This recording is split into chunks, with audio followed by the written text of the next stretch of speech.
I wish. If I could get a wish granted, there are so many things I would want to wish for. It would be so hard to just pick one wish. I wish my complex PTSD would be cured. I wish humans would stop hurting each other.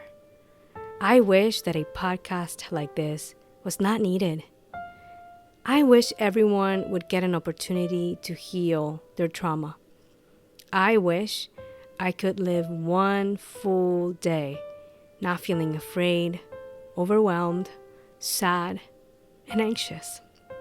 Though a lot of these wishes are probably not going to magically come true, I can still wish. And today, I want to use the song Wishes by Tiny Habits to talk about mental illness symptoms and how they can manifest differently in people. Hi, I am Raysa, a survivor of narcissistic abuse, and I have complex post-traumatic stress disorder, and you are listening to Hello Trauma Brain, a podcast where I share my experiences living with complex PTSD. My hope is this podcast can help destigmatize mental health and provide support to anyone diagnosed with CPTSD who thinks they might have it or has a loved one with this diagnosis. Quick reminder, I am not a licensed psychologist or mental health care professional, and this podcast is not meant to replace nor substitute the care of psychologists, other mental or medical health care professionals. If you think you might have complex PTSD or PTSD, please reach out to your primary care or mental health care provider. Any individuals and resources mentioned in this episode are not sponsoring Hello Trauma Brain. This episode may reference trauma, abuse, or self-harm, and listener discretion is advised. Remember, you can always pause or skip this episode at any time. And now, let's get back to the episode.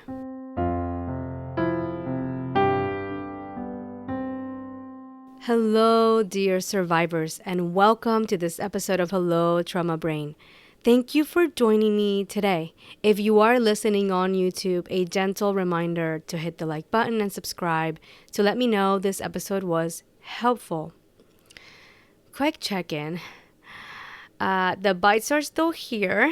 I'm done with my medications yet. They're not fully gone. We're gauging the situation, and at this point I will seek medical advice tomorrow. It's the weekend when I'm recording this, so we will see what happens. It's not getting to the point where like it's getting worse. However, I feel like at this point I should probably ask my doctor if there should be something else I can be doing, or if it's just one of those things where I have to wait it out. So we will see. Before I start off with this episode, I want to acknowledge there's a holiday coming up in the United States in a few days, and it's Mother's Day. And I want to address all of you. And if this is a joyful holiday, I hope you have a great time, and I hope you're able to enjoy what you have planned for that day. And I also want to acknowledge that this is not an easy holiday for some of you. And for those of you that have lost a motherly figure, who are grieving the mother you should have had that didn't have, or anything else that really makes that day hard for you, I want to tell you I see you and I hear you. And I know that that's a holiday that gets plastered all over social media, email lists, and whatnot. And it can be tough. And if you're having a hard time with that day, I want to offer you a few things. As someone who's reparenting my inner kiddo, who's a delight, I truly love this girl, and reparenting her is a journey I would choose over and over again. During this Mother's Day, I'm going to be celebrating my inner mother, who's been doing a lot of hard work for my inner kiddo. I'm also going to celebrate some great mothers that I know and that are a part of my life. And if even hearing that is just like not your jam right now, that's completely okay. And I want to offer you the option to completely opt out and make that day all about you. Just another Sunday, and that's okay. And I'm really thinking of all of you, whether you're having a great Mother's Day or if you are having a tough one or if it's a mix. There's parts of that day that are joyful to you now as you reclaim them, and other parts where, the wrecking is still there. And I want to let you know that I see you and I hear you. And if you must, stay away from social media. Now, back to, I guess, the regular scheduled check-in. I got a little emotional during the intro of this episode, and I almost didn't record it, and I'm going through the emotional flashback from hell. It's been a hard day, a lot of ups and downs, and the lowest point was, I went outside. It's raining today, and it's cold. It's on the colder side. It's not freezing, but it's colder, and I got so overwhelmed, and I just kind of like ran outside, and I sat on my porch shaking and just in it, just absolutely in it. And I know it's an emotional flashback. I know it's that feeling of it's not going to get better that just takes over and doesn't let me see things straight and clearly. And I asked for help, and I need to ask for more help. Because, the situation that I have going on is getting a bit out of control, and I need help. I need help. I think I've been banking on doing it myself and just getting it done, and it's just not happening. And, I need help. Yeah. I can't keep doing this every weekend. I can't keep doing this every spring. Spring is, I almost didn't talk about it, but that's the point of the podcast. So let me go ahead and tell you what the trigger is. Spring is the time of the year where bugs stop hibernating and start coming out. And I don't know, it's hitting me really hard this year. For some reason, it's hitting me really hard, particularly right now. Like, the anticipation of seeing seeing something crawling in one corner at one point or another is just there. And it gets to the point where I neglect certain areas of my apartment where in my head, that's where they live. So I don't go there. I don't clean them. And it's just, we need help. I'm going to ask for help. It's just so overwhelming right now. And I'm trying to keep it together because it's all anticipatory. It's, it hasn't even happened yet. I'm anticipating it, and the anxiety that comes with the anticipation just debilitates me. And then the terror kicks in. I feel this legitimate terror that, I think part of what's making it worse is the bites that happened recently. Like, I'm just very worn out. I'm just so...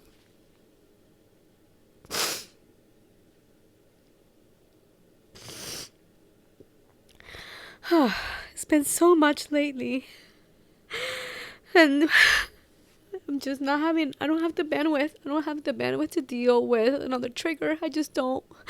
And it's really hard because the triggers just keep coming and I can't control them. It's really hard.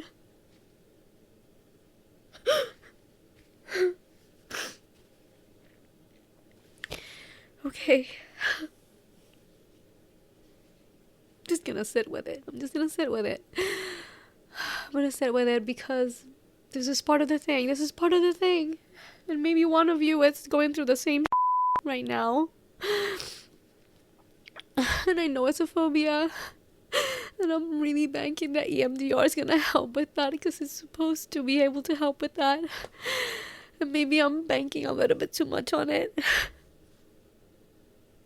But I need to believe that it will help. I really need to believe it will help.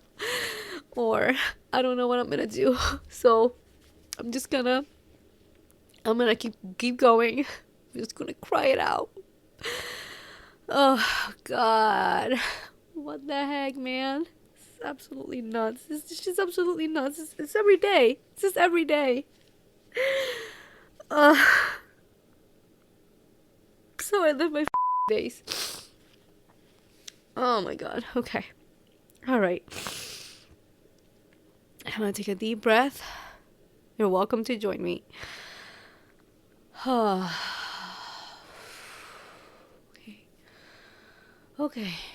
I'm here. I'm here and I'm having an emotional flashback right now as I'm recording this podcast. I'm having one right now. And it's gonna be okay. It's gonna be okay. By the time that you hear this, Raysa, it's gonna be a lot better. I know it. I know it. I know it. And when you hear this later on, I hope you feel it. Okay. Okay. Let's. Oh. Oh my gosh. Wow. Let me take a second here. Okay, I'm back. Let me walk you through that.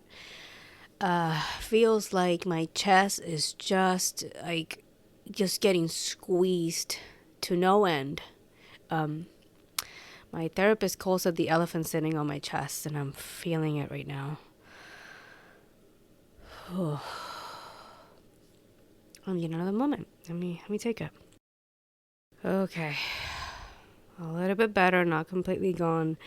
Part of my EMDR prep is my assignment for this next 2 weeks is to use my safe calm state, which basically is this safe place that I've created in my mind.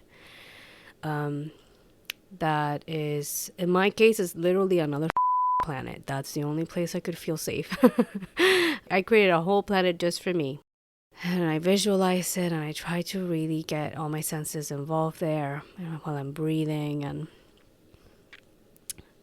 let's try this. Let's see if I can keep going with this episode. It's an important one. We are officially in the month of May, which is Mental Health Awareness Month. And today, I would like to do a song illustration. And I'm going to be diving in the song Wishes by Tiny Habits. So for those of you that are not familiar with Tiny Habits is an American folk pop group formed in Boston in 2022. The trio consists of Berklee College of Music students Sinia Khan, Maya Ray, and alumnus Judah Mayowa. Their first self-titled EP, Tiny Habits, was released in April of 2023. And their upcoming debut album, All for Something, is actually coming out on May 24th of 2024. So it's just a few weeks away. I'm trying to think about the first time I heard of them because I feel like I saw them for a while. It was one of those things where I would see them in something and be like, oh, there they are again. And then eventually it's like, oh, they're a group. Duh. So I'm trying to backtrack, and I think around the first time when I saw them, it was a video that they did with stories on YouTube. And they were doing a cover of Break Even by The Script. And I also saw when Lizzie Malkapine did her Tiny Desk concert for NPR. I remember seeing them on the promo, and I'm actually in the middle of watching that right now. And these cats are just brilliant. Incredibly talented trio. If you are unfamiliar with them and would like to check them out, let me tell you, it's a treat. And I'm going to be linking their website and a few of the covers that I like, and also the song that we're going to be diving in, which is an original from Tiny Habits. I will say from my favorite covers that I've seen them do, and these two are with stories. They include Savior Complex by Phoebe Bridgers and October Sky by Yeba. So before I dive into the song Wishes, I want to note the following. This is something that I remember learning early on in my psychology bachelor days. I want to say probably Intro to Psych 101. And it is that we all have a little bit of mental illness symptoms in us.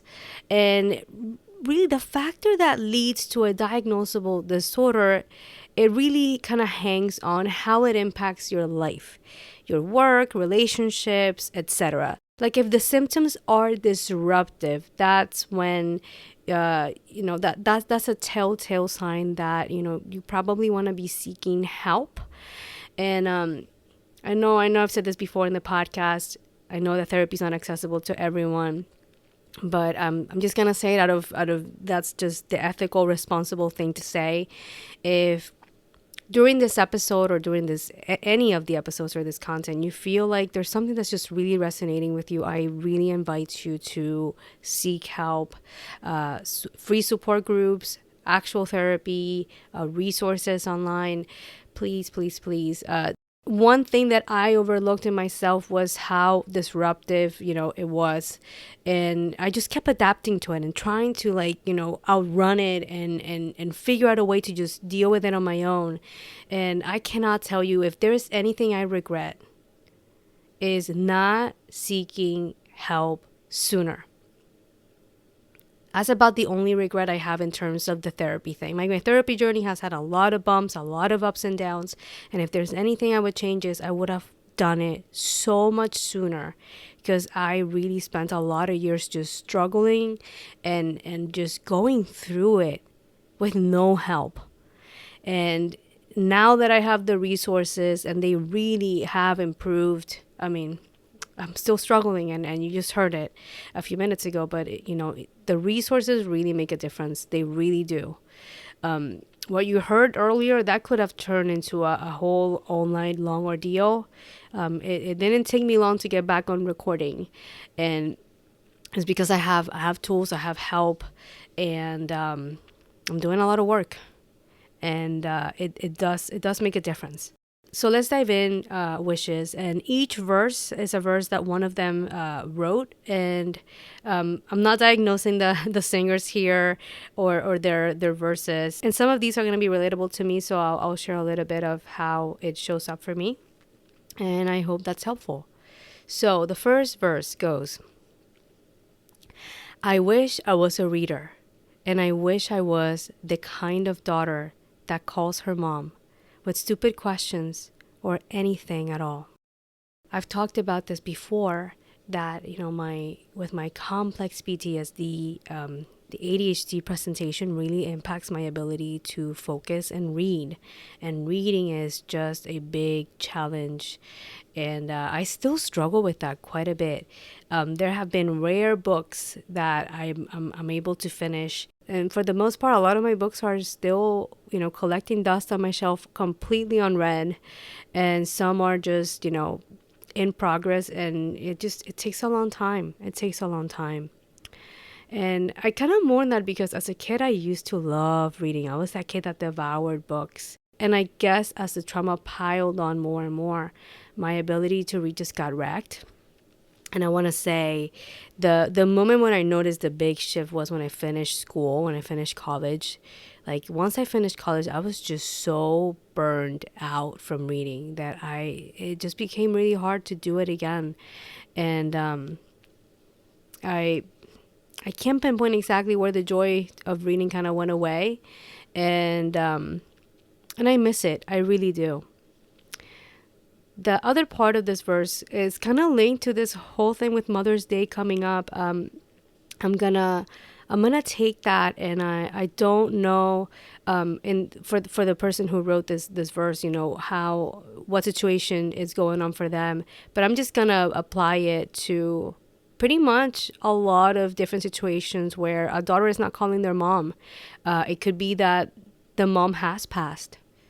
It could be that there is a no contact period or estrangement involved. It could be a distant thing where they're still in contact but is limited, and is not, that communication is not one where you are safe enough to bring up questions or anything like that. That part of this verse is really powerful, with stupid questions or anything at all. It's a hard place to not be able to call a mom for support. And it's I've met people that struggle with this, and it's a real thing. And culturally it still gets shamed. People still push a lot of narratives around, that a mom is the person you're supposed to call for everything. And for some people that is just not true. And for whatever the reason is, that being that mother has passed away, or something has led to them not being available for those things. That's a hard thing for a daughter, and it leaves a deep wound. A lot of people, I hear them call it a mother wound, and it's a hard one to heal. The rest of this verse, this is still from the same person singing it, says, "And I wish that I was smaller, or I wish I was better at being kind to the one body that I've got. After all, it keeps me breathing till the day it just cannot." This reminds me of body dysmorphia. It reminds me of what can cause a lot of eating disorders for many people. It also reminds me of self-harm. For the longest time, my notion of what self-harm was very limited, and I didn't think about it in terms of like having an eating disorder can be a form of self-harm. That's something that's newer for me. Though I'm not going to go into details, I've discovered recently that I have an eating disorder myself, and healing that relationship with food and with my body has been it's yet another thing that I need to deal with now, and it's a hard one because I have to eat every day, and it's is like facing the trigger 3 times a day at the very least. What really touches me about this verse is the concept of wishing, that we were kinder to our own bodies, because it's really the only body that we have, and it's the one that keeps us living. And to have that relationship wrecked with your body is so hard. The culture doesn't help with this one either. The social media pressure to look perfect, to be a certain way. Gosh, I feel like with my weight, it was just never good enough. Like if I was too thin, I would get comments like, somebody get this girl a burger. And then if I was gaining some weight, then I would get comments like, stop eating. I would literally hear, you need to stop your mouth. Which meant, don't eat anymore. And it's, I don't think I have ever been in a weight state where I got compliments for it. It's usually criticized one way or the other. And that's a lot of pressure to live with. And this is just something that like, I know other people that have this struggle as well. And it's really, really hard because we live in these bodies every single day. So after the chorus of this song is, and this just gets me like, oh my gosh, I've cried so many times to this chorus. Like, see if I can say it without crying right now. I wish I didn't feel like a burden all the time. There it is. It's coming. Wish I was certain I want to live this kind of life. I'm going to shelve this chorus because I feel like there's a lot here. And I'm going to focus on the verses first. The chorus does repeat itself, so we'll tackle this last. I'm going to sit with that for a moment. Next verse. This is a different person singing it. I wish I didn't linger on every thought, reshaping every moment to the point of losing touch. Wish I was in my body instead of hovering above. This past week on the Instagram account for Hello Drama Brain, this actually is the excerpt that I used for the post about Mental Health Awareness Month. And I want to say this particular verse really speaks to me. I mean, there's a few other that do, but this one feels, it just makes me think of the OCD. I have the obsessive compulsive thinking thing going on. With my OCD, it's not so much with the cleaning, it's really with the thinking. Repeating the moment in my head until it's perfect in my head or until I have the right reaction to it. It's really weird how my brain works with that. It's really annoying. It takes a lot of time. If I were to put in somewhere, like actually track how many times I have been lost to an OCD thought ritual thing, it's a lot of my day. It's gotten better, but I want to say especially in my college years, that got out of control back then because my OCD kind of gets triggered with stress, and college was just a really stressful time for me. So That was a thing. I was definitely very disruptive at the time. And the other thing that this verse also hits on is this association. That concept of not being in your body, hovering above. It's like you're disassociated, you're disconnected from your body, which is a common symptom for CPTSD. I personally disassociate, not to the point where I have dissociative identity disorder, DID, but yeah, I definitely relate to the disassociation. And my disassociation tends to look like me being very intellectual about the thing. So instead of like getting in touch with my body and what I'm feeling, I really get intellectual and kind of brainy about it. And this concept of like hovering above and not being in your body just screams disassociation to me. The next part of the verse goes into, and I wish that I was harder, and I wish I was less of a feeler, so I wouldn't hurt so much. But I offer all my pillows, and I give my bed to lay. I'm a shoulder for a cry until the tears melt me away. You could sum up my life, it would be that verse right there. That's me. That's me. I feel so intensely. It's like the biggest contradiction. Because as much as I disassociate and get intellectual about it, the dissociation comes from that. From I feel so much, it's so overwhelming that the dissociation will kick in. And it looks like intellectualizing it or laughing. Laughing is a big grief expression for me, and I hate it every time because I feel like it's so rude, but that's just how my body kicks me off of feeling grief, like intense pain for someone. And yeah, I many times I just wonder, why do I feel so much? Because I know when I hear other people talk about them, how they feel and navigate things, I just something in me knows that I'm feeling more than the average person, which is quite intense. And I have been notoriously known for being that person that absorbs the energy in the room and what somebody else is going through. Like I really feel it with them, and I really take it on. And yeah, it's my empathy, which is a beautiful quality, and yet also it can make it very hard to navigate things and set boundaries. And that part was like the tears melt me away. Like that's really what it is. Like when I am on hyper empathy mode,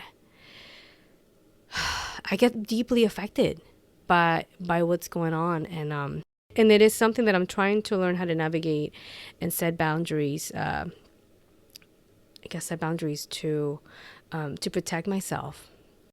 Chorus comes back in, and then the last verse, and this is a different member of the group singing, goes like this: I wish that I was smarter, and I wish I could communicate a thought without being misunderstood. But it's better keeping quiet. Yeah, it's easy staying put.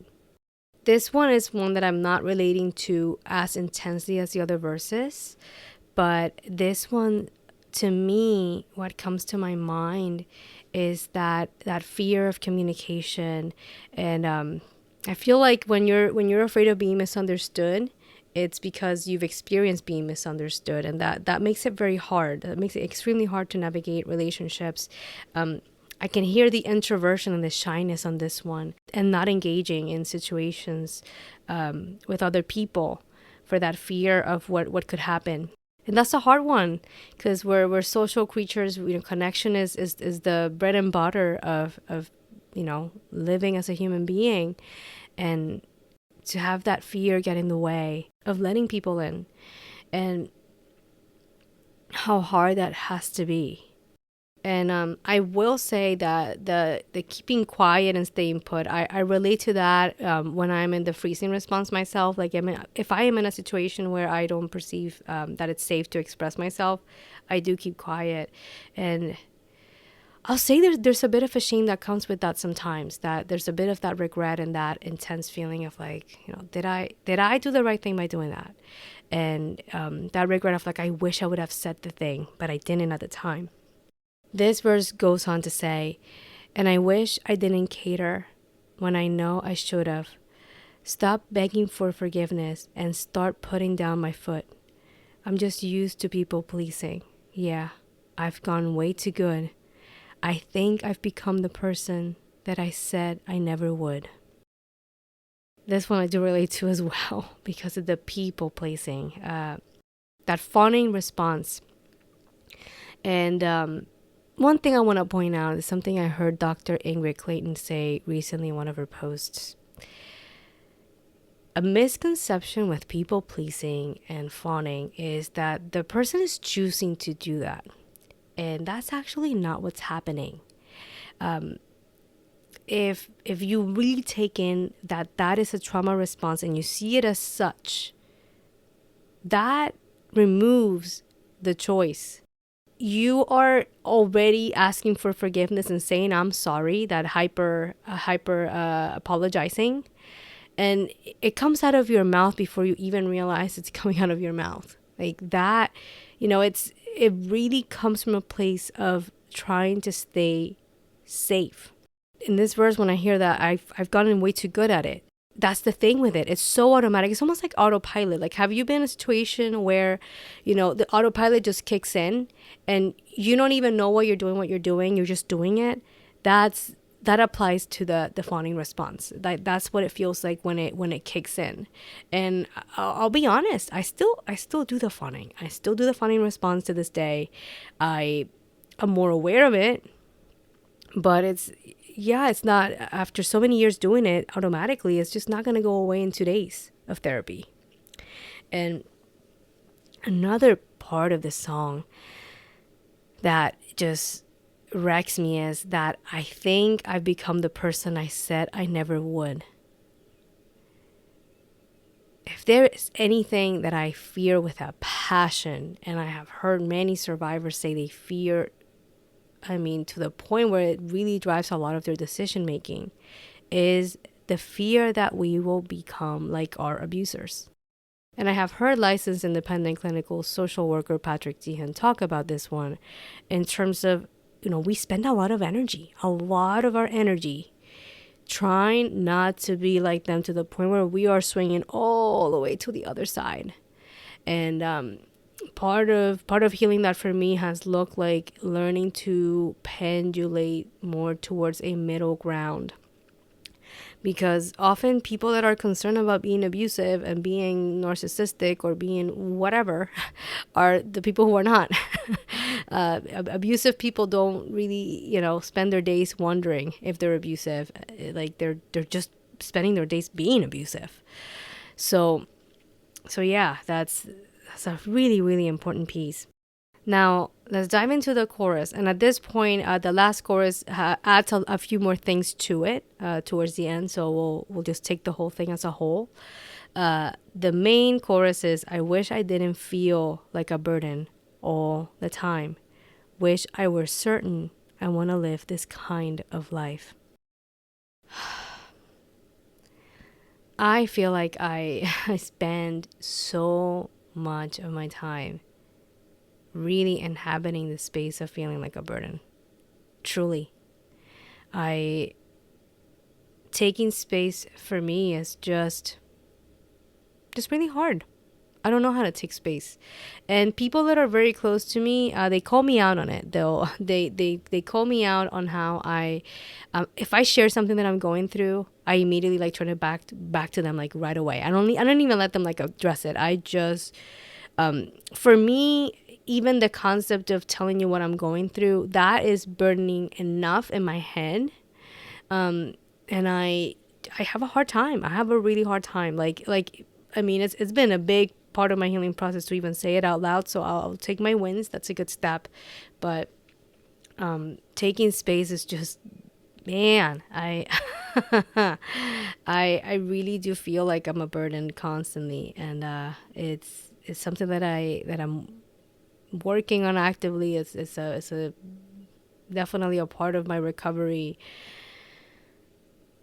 And yeah, the uncertainty about how I want to live my life, and how I want to go about things, and especially now as I am healing and I'm facing all these decisions and all these different outcomes that are presenting themselves to me. Because as I have been healing, what I have found is that my life, the old life, is just inevitably changing.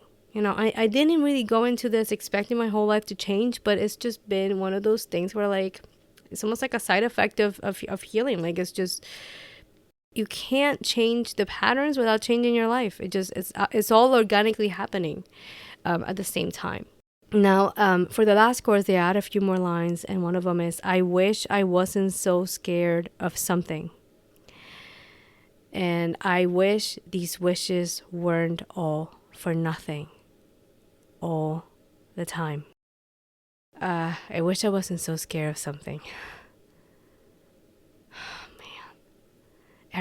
Man, every day there's something to be scared about.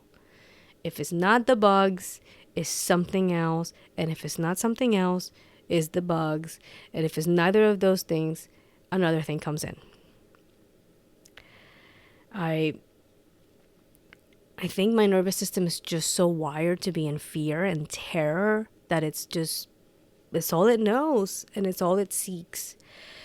And yeah, it's quite a reckoning to work on trying to get my nervous system to get the message that we can live here without fear and terror, and it's okay. We can. Living doesn't have to be fearful 24/7.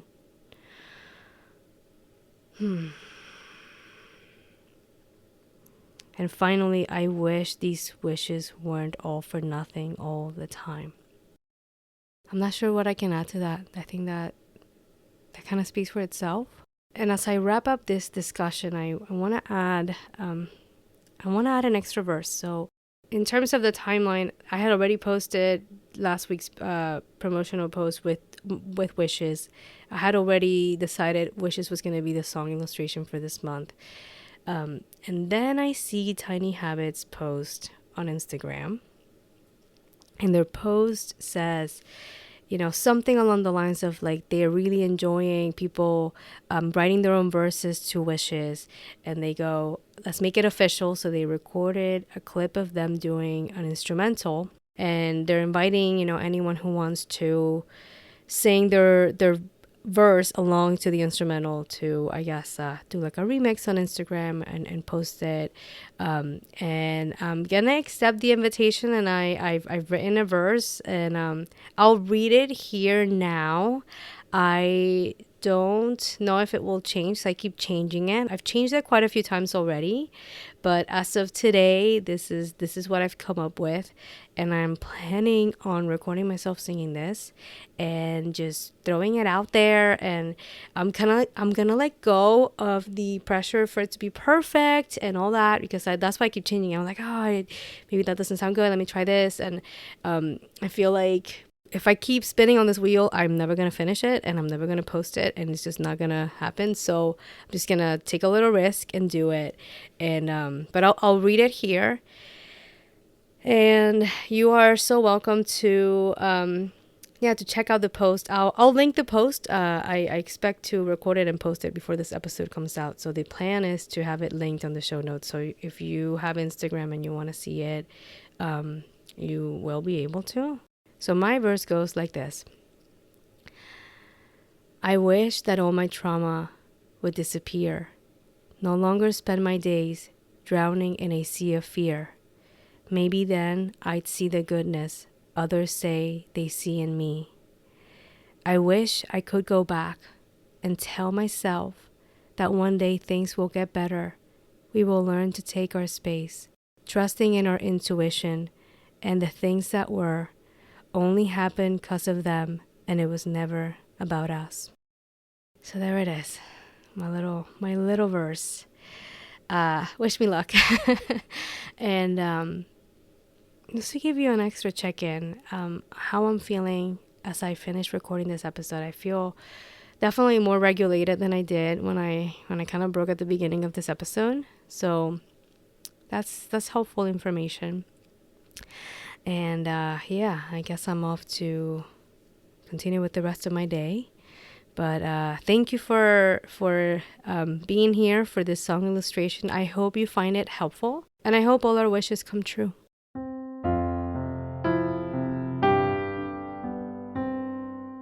In this week's healing invitation, I want to offer you a few things to reflect about. What would you wish for? Reflect on this and notice what comes up. Was there a particular verse that resonated with you? I invite you to explore that. And if it is something that has been disrupting your life, are you able to seek help and resources? Reaching out is a powerful step in our personal healing journeys. If you have been working on using art to heal, I'm also going to extend the invitation to write your own verse to wishes. If you do post it on social media, I would love to hear what you come up with. Please let me know how this week's healing invitation goes if you choose to accept it.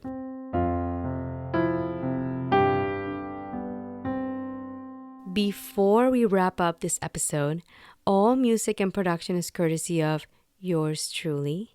Also, I want to share a few ways you can help support this podcast. You can subscribe and leave a 5-star review on Apple Podcasts, Spotify, Amazon Music, or the platform you are using to listen. Share this episode with anyone you can think can benefit from this content. Follow Hello Trauma Brain on Instagram with the handle at Hello Trauma Brain. Subscribe to the Hello Trauma Brain YouTube channel and hit the notification bell to be the first to know when I post a new episode. And you can make a donation by getting me a coffee through the official bio site. No worries, all links will be provided in the show notes.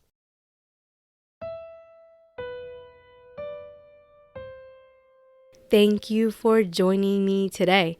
I hope you found this episode helpful. I wish you the best.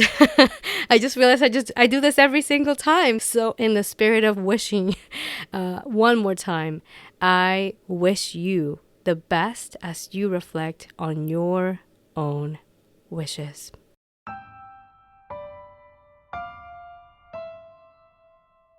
It is time for our farewell affirmations. You are welcome to repeat after me. I am enough. I am lovable.